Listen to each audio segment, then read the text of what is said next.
Amid the cold indifference of a crowded street in Chicago, a 12-year-old homeless boy witnessed a white police officer being struck by a speeding car in the middle of an intersection. Despite the risk of being misunderstood and judged, the boy rushed to help and was mistaken as the culprit.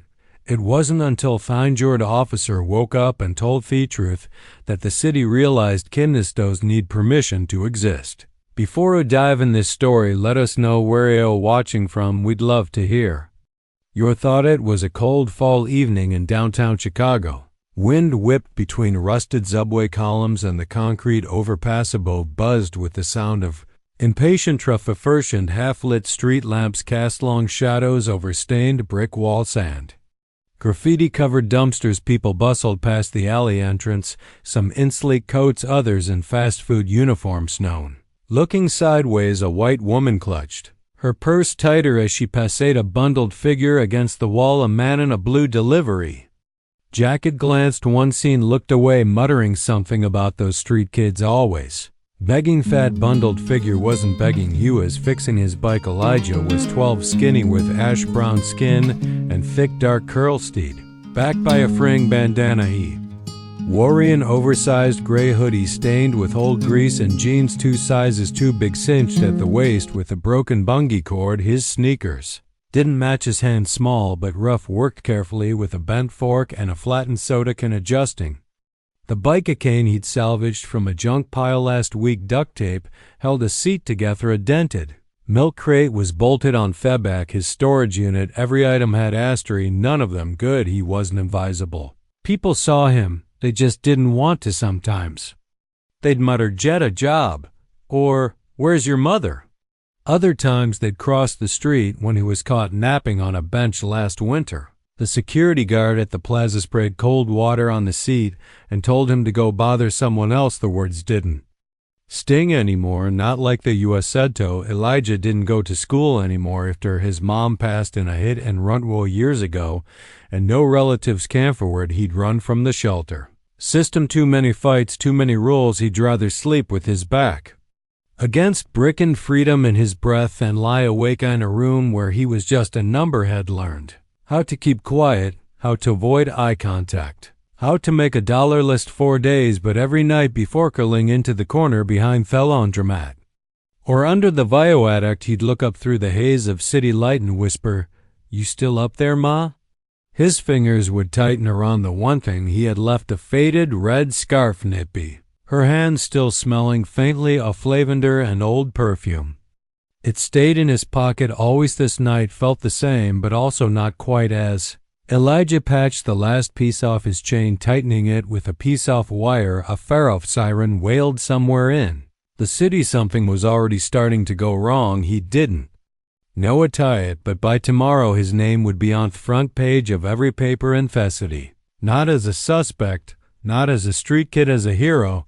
No one expected by the time the sun dipped low behind the skyline. Elijah had pedaled into the loop, weaving carefully between clusters of honking cars and flashing orange lights. The air was heavier here, smelled like exhaust, burnt pretzels, and wet concrete. The streets pulsed with impotence. Office workers poured out of revolving glass doors, holding phones. Towers dodging puddles with designer shoes. Food trucks lined the curb, and a saxophonist on the corner tried to play the traffic noise. No one paid attention. Elijah kept his eyes low, hood up. He knew the look some people gave, a mix of fear and disgust, the kind that made him want to disappear. He wasn't there to beg or linger. He'd learned when to blend in and when to disappear today. Just needed to get past the downtown strip before the buses dumped the evening crowd and made the bike lane shoal. But fate, as it often does with those who least deserve it, had other plans. The red light at State and Monroe, as long as always. Elijah coasted to a stop just before the crosswalk, feet on the ground, head tilted slightly up ahead. In the middle of the intersection stood a tall white traffic officer in a neon vest, arms raised, shouting over car horns. Guy looked like he'd had a long day, face flushed, voice moving like he wasn't breath away from giving up on humanity. He waved a delivery van forward and turned to shout at a sedan that had stopped past the line. Elijah watched it silently, the way a dog watches A stranger curious but braced for disappointment, it happened to roar screeching tires and a silver SUV came barreling through the opposite lane, swerving hard as if the driver had yanked the wheel. At Fellas, second people on the sidewalk screamed. The traffic cop turned, hands barely raised before the vehicle slammed into him with brutal force. His body lifted, spun midair, and hit the asphalt like a sack of bricks. The SUV jerked, fishtailed, and sped off down the street. Everything stopped for one heartbeat. The entire intersection froze. Elijah sat there, mouth slightly open, watching as the officer lay twisted in the middle off the road, one arm flung at an unnatural angle, blood pooling beneath him. The crowd started to move again. Some people gasped, others pulled out phones, a few turned away. No one stepped into Fest Street, no one. Elijah's breath caught, his grip on the handlebars tightened, heckled, hear his own heart pounding. Above chaos, every instinct screamed at him to stay out of it. He knew how this worked. A black boy in a hoodie, hands covered in blood, hovering over a white cop in the middle of downtown. That wasn't a headline. It was a death sentence. He could already imagine Fekuffs, the shouts, the phone cameras catching the worst angle. He could already hear the slurs. Punk criminal thug. He knew what they'd see, not a kidnap, a helper, just another body they didn't trust.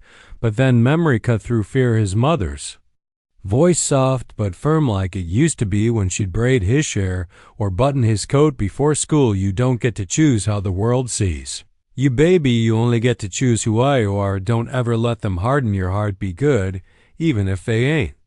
His throat tightened. He looked up. No one had moved. The officer groaned once, his chest heaving shallowly, blood running freely from a gash near his elbow. One shoe had flown off. His radio was crushed beneath him. Elijah's jaw clenched. The light changed to green. He dropped the bike without a word. He ran into the street, weaving between the stopped cars. Ashrams erupted. A few people shouted, "Kid, get out of there." But he didn't stop. Hecknelled beside the officer and winced at sight. Broken arm, maybe.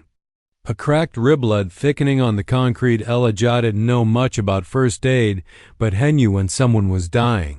And this man was dying fast. He pulled the red scarf from his pocket.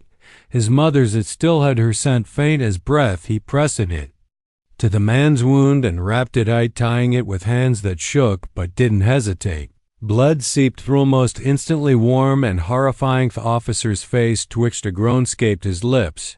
"You hear me?" Elijah whispered, his voice trembling. "You're going to be okay, just hang on." Nones were just a wet, rattling breath. Elijah's eyes darted to the sidewalk. People were watching now, some filming still. None came closer. A woman in a blazer shook her head and murmured, "Where are the paramedics?" A man behind her whispered, "That kid touched him. Did you see he touched him?" Elijah's heart sank, but he didn't move. "Don't stop, just finish what you started." A siren creaked faintly in the distance, far off, nowhere close. He had to get help, real help. He looked back at his bike lying in Fest Street. The chain had slipped, no time to fix it. He took one last look at the officer, pressed the scarf tighter against the wound, and whispered, "I'm not leaving you, I swear. I'm just going to get someone." And then he ran, not toward the crowd, not toward the nearest business where someone might have already called 911. He sprinted down Monroe, cutting through alleys and across parking lots, heading toward a traffic outpost he remembered seeing earlier, just a few blocks away. His legs Bernard didn't slow behind him. The city swallowed the siren, the crowd fuended man, but Elijah ran like his soul depended on it, like if he could just get there in time, none of the rest would matter. What he didn't know, what Heckle didn't know, was that the hardest part wasn't behind him. It was waiting just stone's street away, and no matter how fast ran, he couldn't outrun what this city had already decided. He looked like Elia's lungs burned as he pushed the final block. The traffic outpost was just ahead, a concrete booth, wedged between two blinking street signs, flanked by orange cones and faded caution tape. Two officers stood outside, one with a clipboard, the other sipping coffee, both mid-con conversation and laughing at something. Elijah couldn't hear. He staggered to a stop, chest heaving, sweat running cold down his back. Despite the evening chill, his voice cracked as Hesh shouted, "There's a cop hurt. He got hit in Monroe by a car. He's bleeding bad." The two officers straightened their smiles, vanishing. One stepped forward, already reaching for his radio. Where exactly? Right at the light. Staten Monroe. Elijah said breathlessly, pointing back the way he came. He's in Street, he's not moving. The younger officer nodded and barked into his radio voice, clipped and professional unit down at State and Monroe. Requesting immediate medics and backup. Possible hit-and-run victim is CPD. Repeat CPD. Down. The other officer turned to Elijah, his eyes sharpened, assessing. You saw it happen? Elijah hesitated, wiped his bloody hands on his jeans. I didn't see the crash. I was across the street, but I ran to help him. He tied his arm. He was bleeding. At this, he reached into his pocket slowly, deliberately, and held up the scarf. It was soaked dark red, twisted and clotted. It's mine. I tried to stop the bleeding. The officer's face tightened. He didn't, Todd. Didn't say thank you. His gaze drifted to Elijah's hoodie, his scuffed shoes, the dirt under his fingernails, the blood smeared across his palms, then to his face, that untrusting measuring stare, like trying to solve a puzzle where the pieces didn't look right. Stay right, hurry, he said flatly. Don't move. I'm not. Within minutes they were back at the scene. Flashing lights painted the buildings blue and red. A small crowd had formed, cordoned off by yellow tape, and an officer barking orders. Elijah ran. Bezadev. Two patrolmen, heart racing with hope and dread, hoping the officer was still alive. He saw the man still on the pavement, though someone had repositioned him slightly. A paramedic hovered over him, inserting an eye. Another medic looked up as they approached. Massive blunt force. Trauma. Lost a lot of blood. Might have severed a vein in the forearm. That scarf, the younger officer beside Elijah said, suddenly pointing. That if medic nodded, yeah, whoever tied it probably bought him time. Elijah exhaled something like relief catching in his throat, but then the older officer stepped between him and the scene. You said you found him like that? Yes, sir. And you tied the arm? Yes, with my scarf. I didn't hurt him. I just tried to help. Then why the hell's your DNA all over a down cop? The voice didn't rise, but Thethry behind it. Did I told you? I helped, but you got no idea. I don't know address alive around. You're telling me a kid within a home just happened to be there right when an officer gets hit right. When Fed driver flees, you expect me to believe it? That the words hit harder than any punch. Elijah's mouth opened, but no sound came out. His hands were still sticky with the man's blood. The scarf, his mother's, was no bagged by a crime tech. He saw Simeon taking pictures of it, like evidence.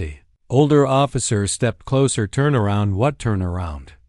I didn't do anything. Then you got nothing to hide, do you? The younger one looked unsure, glancing from his partner to the Smabe. We wait, no, we do this. No. Hand on his shoulder grip firm. Turn at him. Cold metal on his wrists. Click, click. Gasps came from the onlookers. A woman muttered, Jesus, they're arresting Fekid. Another man whispered, that can't be right, he's just a kid.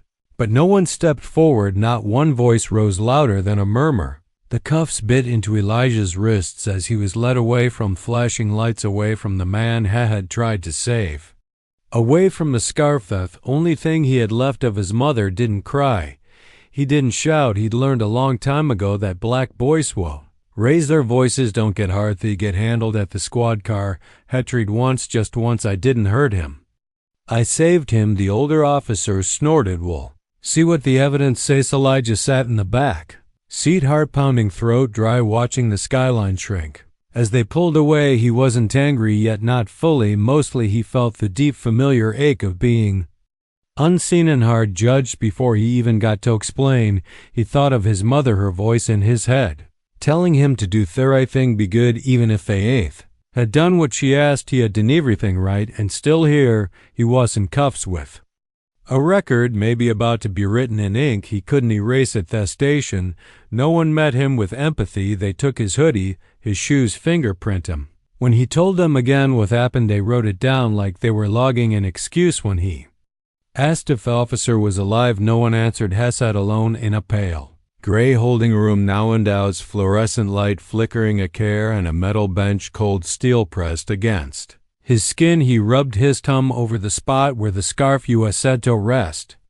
In his pocket, it was gone now, probably bagged and tagged like some clue from a crime scene. He closed his eyes not to sleep. just to escape, and that's when the shame came in, not for helping, but for hoping they'd see him, hoping someone would say, "Thank you," hoping being decent was enough to keep the world from turning on you. He should have known better, but still, if given that choice again, he wasn't sure he'd do it differently. The fluorescent lights and holding cell buzzed overhead, a sound Elijah had grown used to in the last few hours, but still couldn't block out. The bench beneath him was cold, unforgivingness.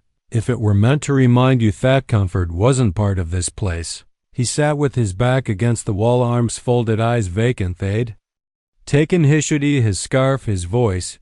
No one had spoken to him in over an hour, no lawyer, no social worker, just stares, some suspicious, some empty, most avoiding Heimaltogether.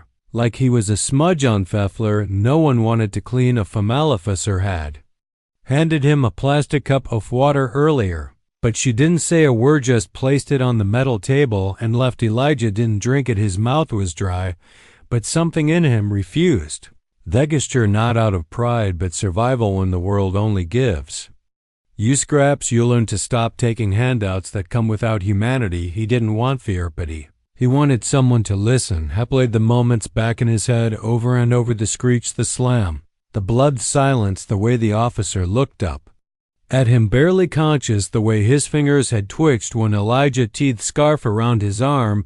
That had told me something. Someone saw. Someone had to have seen what he did, but the more he thought about it, the more it felt like hope was slipping through cracks. Heckled and sealed. The door opened, sharp click of boots. A woman in a tan coat, early 30s maybe, stepped in holding a clipboard. Her badge read Detective Marquez. She didn't sit, she leaned against the table, eyes scanning him like a puzzle. She didn't have all the piece for Elijah right. Her voice wasn't cruel, but it wasn't soft either. He nodded barely. "You know why you're here?" "I didn't hurt him," he said, eyes phenylicking with hers. "I helped."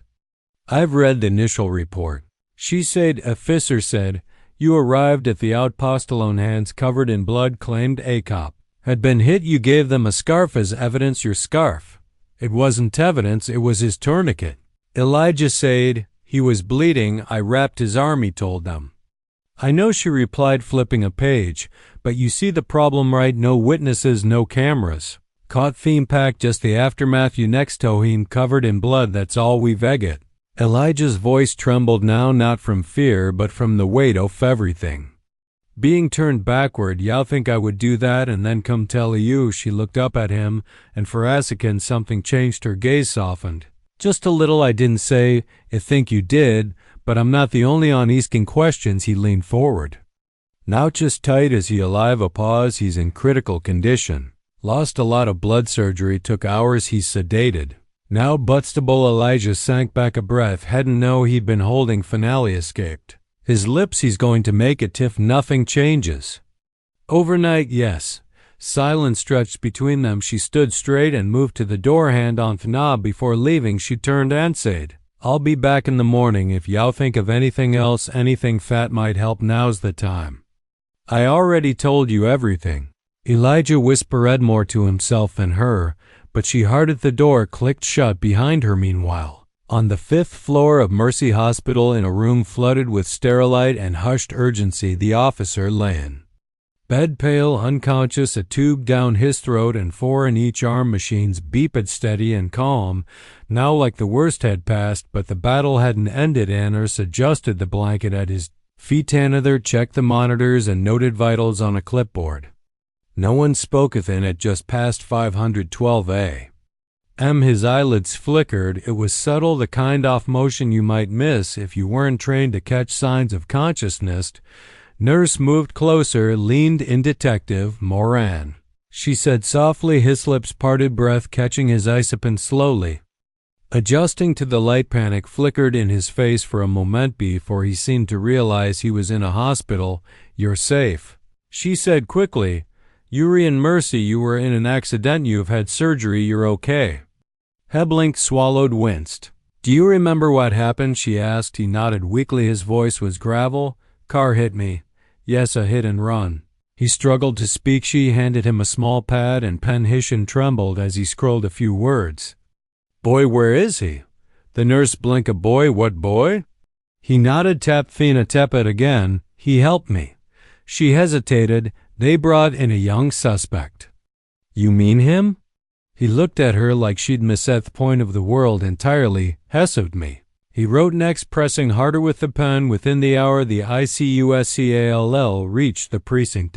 Travel it quickly from nurse to attending, from attending to admin, from admin to Marquez. The moment she read the note forward Edby, the hospital, she grabbed her keys and didn't stop moving until she was back at the precinct, shoving through the door to the holding area. Ignoring the puzzled looks from night shift officers, Elijah, she called, and he jerked his head up. She walked toward the cell holding the print out in one hand.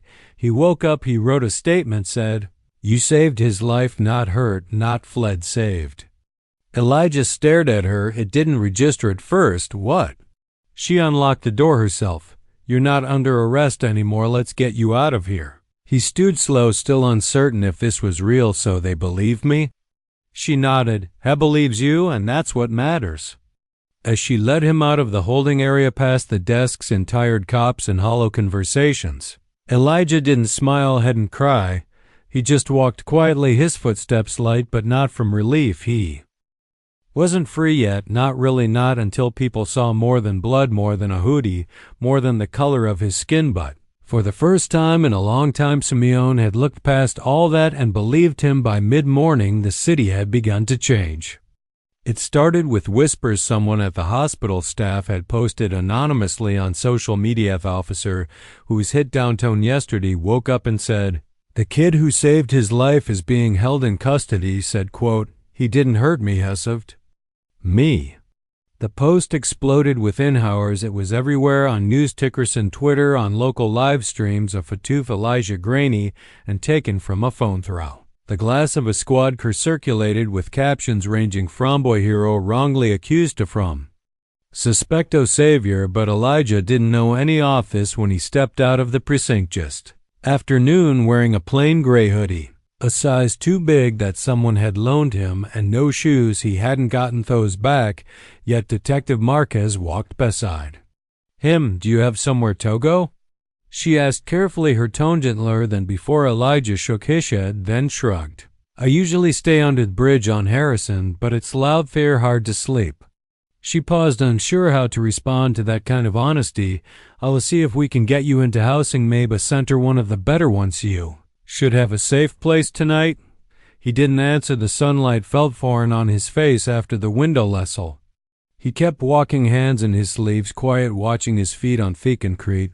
They passed a bakery, and Thesmal of cinnamon and butter nearly brought tears to his eyes. His stomach growled. Marquez noticed. "You hungry?" she asked. He hesitated, then nodded. Once, without lifting his head, "I stopped for food." She ordered pancakes and sausage for him, black coffee for herself. He ate in silence, slow and cautious at first, then faster. She didn't ask questions, just watched, then finally asked, "You sure you don't have anyone, family?" "My mom," Hesed quietly. "She died a while ago." "No father, no idea who he is?" the detective eyed softly. "You're 12. He nodded. "I veget. A nephew your age complains if his phone charger isn't the right length." Elijah gave a faint smile, just a flicker, then went back to his plate. When they arrived at the hospital later that afternoon, the lobby was already swarming with press. The mayor's aide was giving a statement. Reporters jostled for position, but they all turned when the automatic doors slid open and a boy walked in beside a detective. The room quieted. Cameras turned. Elijah froze. Marquez placed a hand on his shoulder. "You okay now?" he said. "Honestly, you want to leave? Nothing, just breathe." She led him through the crowd. Hospital security cleared Thepeth at the end of the hallway in a private room lined with flowers and cards and get-well balloons. Officer Morin sat propped up, one arm in a cast, Theodore resting across his lap. He looked older than before, not from the injury but from the weight of what had almost been lost. When Elijah entered the room, felt smaller, heavier. Morin looked up for a long beat. He didn't speak. Then his voice cracked slightly as he said, "That you?" Elijah nodded. "I remember you. You were the only one who came. I tied your arm." Elijah murmured, "With my mom's scarf. You saved my life, kid." The officer blinked hard. "They told me what happened after. I'm sorry you didn't deserve that." Elijah looked down at Thefler. "It Happens Morin's brow tightened at it shouldn't. The room fell quiet. Then slowly the officer reached out his unbroken hand. Come here. Elijah hesitated, then stepped forward, and Moran pulled him into a brief one-armed hug. Fecamaras didn't catch this part. It wasn't for them. It was for the boy and the man, 12 people from different worlds who had collided in a single moment of pain and grace. The official ceremony came 3 days later. Held on the steps of City Hall, the mayor, the chief of police, and a line of uniformed officers stood before a crowd of 100 schools had let out early news. Crews filmed from every angle, and in the middle of the steps, wearing a Donate suit that didn't quite fit and new shoes that were still too stiff, Elijah stood with hands clasped, trying not to fidget. Scarf was in his pocket, again cleaned, pressed, and returned. The police had offered to frame it. Elijah had said no. The mayor leaned toward the microphone. Today, we recognize not just a heroic act, but a reminder that courage doesn't always wear a badge or carry a title. Sometimes courage is a boy with nothing to gain, nothing to prove, and everything to risk, who chooses to act anyway. Elijah barely heard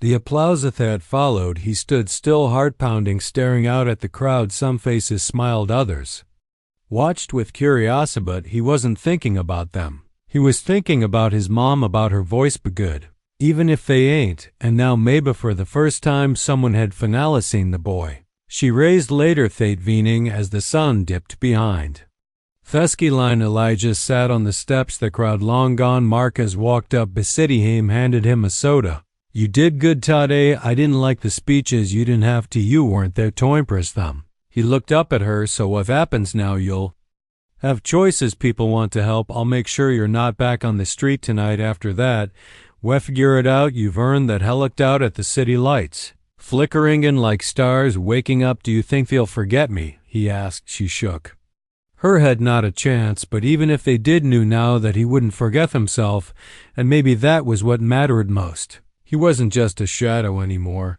He wasn't just another face in a system that never asked his name. He had a story, no a name.